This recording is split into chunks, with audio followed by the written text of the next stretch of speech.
Kalian sedang menonton Lembah Waktu, saluran tempat kita menjelajahi misteri terdalam sejarah, sains, dan kelangsungan hidup manusia. Jika kalian terpesona oleh sudut-sudut tersembunyi dunia kita, dari peradaban yang hilang hingga suku-suku yang belum tersentuh, maka perjalanan ke kisah Sentinelis ini adalah tempat yang tepat untuk kalian. Tetaplah bersama kami, saat kami mengungkap bukan hanya fakta, tetapi juga pertanyaan filosofis yang membentuk masa depan kita. Di dunia yang sudah kita petakan dengan satelit, terhubung dengan serat optik, dan dijelajahi hingga ke palung terdalamnya, ada satu tempat yang tetap menjadi titik kosong yang misterius.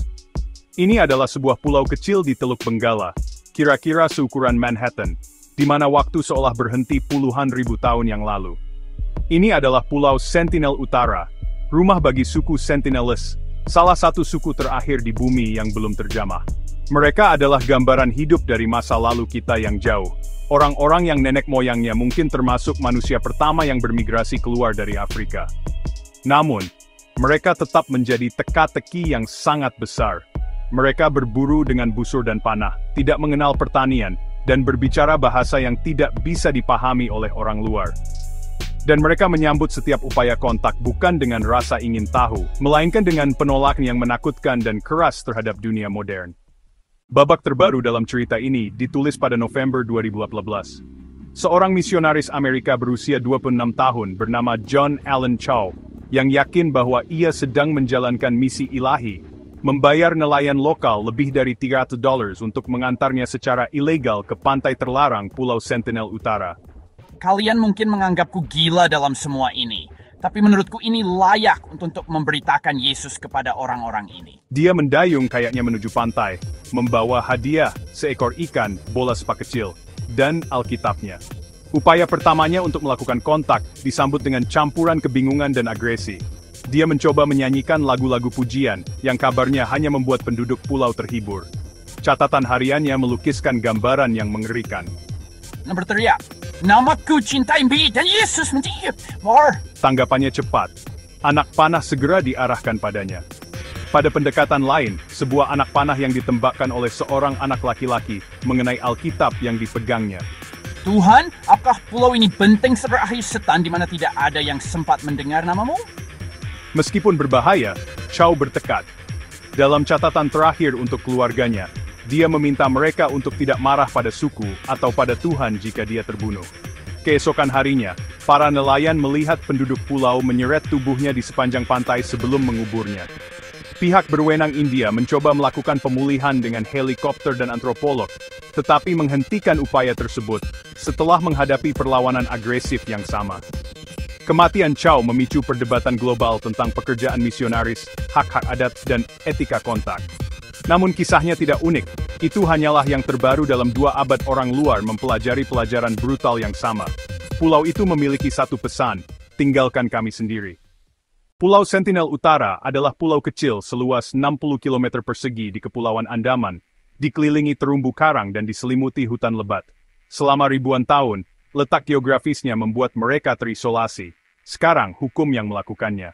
Berdasarkan peraturan perlindungan suku aborigin Andaman dan Nicobar, tahun 1996, bepergian dalam jarak 5 mil laut dilarang keras. Ini bertujuan untuk melindungi orang luar dari panah dan melindungi suku Sentinel dari kuman mematikan. Suku Sentinel adalah salah satu manusia yang paling terisolasi secara genetik di dunia. Penelitian suku-suku terkait seperti Onge dan Jarawa menunjukkan nenek moyang mereka berasal dari gelombang migrasi pertama dari Afrika, 50.000 to 70.000 tahun yang lalu. Mereka termasuk dalam populasi Negrito, bertubuh pendek, berkulit gelap, berambut keriting, ciri-ciri keturunan kuno. Bahasa mereka adalah misteri. Bahasa mereka tidak dapat dipahami bahkan oleh tetangga terdekat mereka, seperti suku Jarawa atau Onge, meskipun sudah ribuan tahun berdekatan. Para ahli bahasa mengklasifikasikannya sebagai bahasa yang terisolasi, artinya tidak memiliki hubungan yang jelas dengan bahasa lain yang dikenal. Ini memperdalam kesan bahwa mereka telah terputus selama ribuan tahun. Dari apa yang bisa kita lihat dari kejauhan, mereka adalah pemburu pengumpul yang tinggal di gubuk komunal, berburu babi hutan dan kura-kura dengan busur, menangkap ikan di laguna dengan tombak, dan mengumpulkan madu, buah-buahan, serta umbi-umbian. Mereka tidak bertani atau memelihara hewan. Perkiraan populasi berkisar antara 50 hingga 200, meskipun tidak ada yang tahu pasti. Yang jelas adalah bahwa dunia mereka adalah dunia yang lengkap dan mandiri. Dan penolakan keras mereka terhadap orang luar bukanlah kebiadaban naluriah. Itu adalah mekanisme bertahan hidup yang diajarkan oleh berabad-abad kontak yang membawa bencana. Pulau ini pertama kali muncul dalam catatan East India Company pada tahun 1271. Ketika para pelaut melihat cahaya berkelap-kelip di pantai, mereka dengan bijak berlayar terus. Hampir seabad kemudian, pada tahun 1867, bencana melanda ketika kapal dagang Indini karam di terumbu karang. Para penyintas diserang oleh penduduk pulau bersenjata, sampai kal angkatan laut kerajaan menyelamatkan mereka. Tapi, kejadian paling kelam terjadi di tahun 1980, saat petugas kolonial Inggris bernama Maurice Fidel Portman memimpin ekspedisi bersenjata. Mereka menemukan desa-desa yang kosong, lalu menangkap sepasang orang tua dan 4 anak. Dibawa ke Port Blair, orang dewasa itu cepat sakit dan meninggal. Anak-anak itu juga ikut sakit. Portman dengan niat yang salah, mengembalikan anak-anak yang sakit itu dengan hadiah, kemungkinan besar membawa penyakit mematikan ke pulau itu. Kejadian tunggal itu mungkin telah tertanam dalam ingatan suku Sentinelese bahwa kontak berarti kematian. Abad ke-20 membawa lebih banyak kejadian. Pada tahun 1996, seorang narapidana yang kabur terdampar di pantai.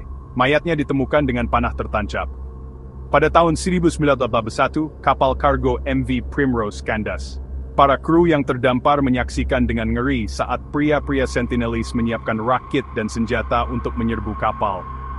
Orang-orang liek bawa to a safety protection, very memperhatikan. Sebuah helikopter akhirnya mengangkat mereka ke tempat aman. Namun, kapal yang ditinggalkan itu dijarah oleh suku tersebut, yang dengan cerdik mengubah besi-besinya menjadi mata panah dan ujung tombak. Kisah-kisah ini menunjukkan sebuah pola. Pulau ini bukanlah tempat kekerasan acak, melainkan tempat di mana pertahanan dilakukan dengan cepat dan mutlak. Selama beberapa dekade, India mencoba misi menjatuhkan hadiah dengan hati-hati. Kelapa, pisang, bahkan mainan plastik. Kebanyakan berakhir dengan panah. Tapi pada Januari 1991, antropolog Madhumala Chattopadhyay menyaksikan sesuatu yang luar biasa. Saat timnya mengapungkan kelapa ke pantai, suku Sentinelese yang tidak bersenjata mengarungi air, mengumpulkannya tanpa permusuhan. Pada kunjungan berikutnya, beberapa bahkan naik ke perahu tim, sumigianang the saber scripted in tangan. Itu detak jemain bertebanda tercatat. Chattopadhyay, antropolog wanita pertama di Andaman, percaya kehadirannya meyakinkan mereka. Dia kemudian berkomentar, mereka mungkin primitif secara teknologi, tapi secara sosial mereka jauh di depan kita. Namun, kesempatan itu tertutup dengan cepat. Risiko penyakit terlalu besar. Suku Jarawa, yang dulunya terisolasi seperti Sentinelese, menderita wabah campak dan pneumonia segera setelah kontak pada akhir 1990-an, meskipun ada kampanye vaksinasi. Untuk mencegah terulangnya tragedi itu, India menghentikan semua misi kontak pada tahun 1997. Informasi tentang mereka kini hanya didapat dari foto satelit dan pengamatan dari jauh. Mereka tinggal di gubuk-gubuk terbuka, memancing di laguna, dan menjaga pantai mereka dengan sangat waspada. Pada bulan Desember 2004, saat gempa bumi besar memicu tsunami, para ilmuwan khawatir mereka sudah tiada. Tapi beberapa hari kemudian, sebuah helikopter melihat seorang pemanah Sentinelese menembakkan panah ke arah helikopter itu. Mereka selamat, kemungkinan besar karena memahami tanda-tanda alam. Air surut, perilaku burung, yang diturunkan secara lisan. Pada tahun 2006, 2 nelayan India terdampar di pantai saat mereka mencari ikan secara ilegal. Mereka langsung dibunuh, dan jasad mereka tidak dapat ditemukan setelah helikopter diusir oleh panah. Pada tahun 2014, John Allen Chow mengulangi sejarah dengan hasil yang fatal. Sikap pemerintah India jelas, larangan keras untuk mendekat. Pada tahun 2017, zona larangan ini diperkuat oleh hukum. Mahkamah Agung India telah mendukung hak suku Sentinelese untuk menentukan nasib sendiri, memastikan kedaulatan mereka atas pulau mereka. Bagi India, melindungi mereka bukan hanya tugas antropologis, tapi juga masalah hak asasi manusia dan keamanan nasional. Kasus Sentinelese ini memaksa kita untuk memikirkan ulang etika kita secara mendalam. Haruskah manusia modern, dengan ilmu pengetahuan dan rasa ingin tahu, mencari kontak? Atau, apakah bentuk penghormatan tertinggi adalah membiarkan mereka sendiri? Alasan untuk membiarkan mereka terisolasi itu sangat kuat. Secara biologis, mereka belum punya kekebalan terhadap penyakit.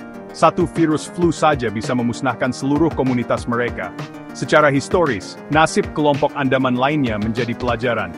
Suku Great Andamanese, yang dulunya ribuan, menyusut menjadi puluhan saja setelah kontak membawa penyakit dan alkohol. Suku Onge dan Jarawa mengalami nasib yang sama, hanya suku Sentinelese yang tetap utuh, karena mereka tidak pernah mengizinkan orang luar masuk. Selain biologi, ada juga hak asasi manusia. Selama lebih dari 170 tahun, pesan mereka selalu sama, panah sebagai kata-kata, permusuhan sebagai diplomasi. Pandit, antropolog yang memimpin misi pemberian hadiah pertama, mengungkapkannya dengan baik. Mereka bukan orang yang bermusuhan, mereka hanya berkata, biarkan kami sendiri. Mengabaikan itu adalah kesombongan, memaksakan nilai-nilai kita, kuman kita, kemajuan kita pada orang-orang yang tidak pernah memintanya. Secara internasional, organisasi seperti Survival International menggunakan Sentinelese sebagai contoh utama dalam kampanye untuk membela suku-suku yang belum terjamah, dari Amazon hingga Papua. Pendirian mereka, suku-suku yang belum terjamah adalah penilai terbaik untuk kesejahteraan mereka sendiri. Dan satu-satunya perlindungan adalah menjaga tanah mereka. Paradoksnya jelas, antropologi ingin mempelajari mereka, tapi mempelajari mereka bisa membunuh mereka. Para misionaris bermimpi menyelamatkan mereka, tetapi menyelamatkan mereka justru akan menghancurkan mereka. Mungkin tindakan kebijaksanaan tertinggi adalah menahan diri. Pulau Sentinel Utara itu bukan tempat yang beku oleh waktu. Itu adalah tempat yang sengaja menolak laju waktu. Orang Sentinelese itu bukan suku yang hilang. Mereka adalah suku yang memilih, dengan gigih dan konsisten untuk tetap berdaulat. Panah mereka bukan simbol perang, tapi simbol karantina, melindungi dunia mereka dari dunia kita. Di zaman ketika satelit mengintip setiap sudut dan globalisasi menghubungkan miliaran orang, penghormatan terbesar yang bisa kita berikan mungkin adalah keheningan dan jarak. Kelangsungan hidup mereka bukan peninggalan masa lalu. Itu adalah pernyataan hidup tentang penentuan nasib sendiri. Jadi, kita ditinggalkan dengan pertanyaan yang menghantui. Di dunia kita yang super terhubung ini, apakah tugas kita untuk menjangkau setiap komunitas manusia terakhir? Atau apakah penghormatan sejati adalah menghargai keinginan sederhana, yang tidak ambigu, dari orang-orang yang telah memberitahu kita, selama berabad-abad, untuk menjauh? Jawaban itu mungkin menentukan bukan hanya kelangsungan hidup orang Sentinelese, tapi juga kemanusiaan kita sendiri.